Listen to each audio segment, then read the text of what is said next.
কয়েকদিনের টানা বৃষ্টি ও উজানের ঢলে বেড়েছে সুনামগঞ্জের নদ নদীর পানি। ডুবতে শুরু করেছে হাওর, লোকালয়ে পানি ঢোকারও আশঙ্কা রয়েছে।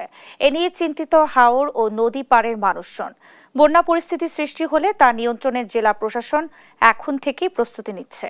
এ নিয়ে বৃহস্পতিবার আলোচনা সভা করেছে প্রশাসন।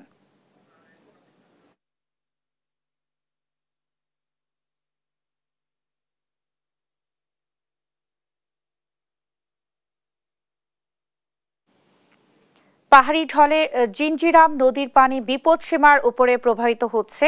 জিঞ্জিরাম ও ব্রহ্মপুত্রের মিলনস্থলে বিআইডব্লিউটিএ বাদ দেওয়ায় পানি নদে প্রবাহিত হতে পারছে না। অসময়ে জিঞ্জিরাম নদী ভাঙন এবং বন্যা সৃষ্টি হয়েছে। এ বিষয়ে আরো জানবো সহকর্মী রিয়াদ হাসান হৃদয়ের কাছ থেকে। হৃদয়, কি কি ক্ষতির মুখে পড়বে নদী পাড়ের মানুষ, জানাবেন? জি, আসলে যেটি বলছিলেন যে আমি বর্তমানে রয়েছি জামালপুরের দেওয়ানগঞ্জ উপজেলার বাহাদুরাবাদ ইউনিয়নের ঝালুরচর।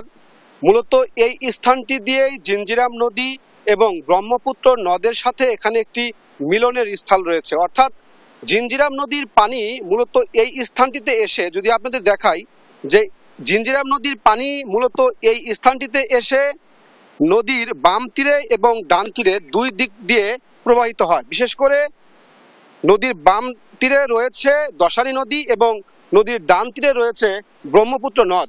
তবে কয়েকদিন যাবৎ যে পাহাড়ি ঢল এবং প্রচুর পরিমাণে ভাঙনের সৃষ্টি হয়েছে যে এলাকাগুলো, সেটি লক্ষ্য করলে দেখা গেছে যে মূলত দশানী নদী দিয়ে যে পরিমাণে পানি প্রবাহিত হচ্ছে, এই পানিটি প্রবাহিত হওয়ার কারণেই ভাঙন সৃষ্টি হয়েছে। এতে করে আমরা যেটি তথ্য মতো জানতে পেরেছি যে প্রায় 50টির উপরে বাড়িঘর নদীর গর্ভে বিলীন হয়ে গেছে।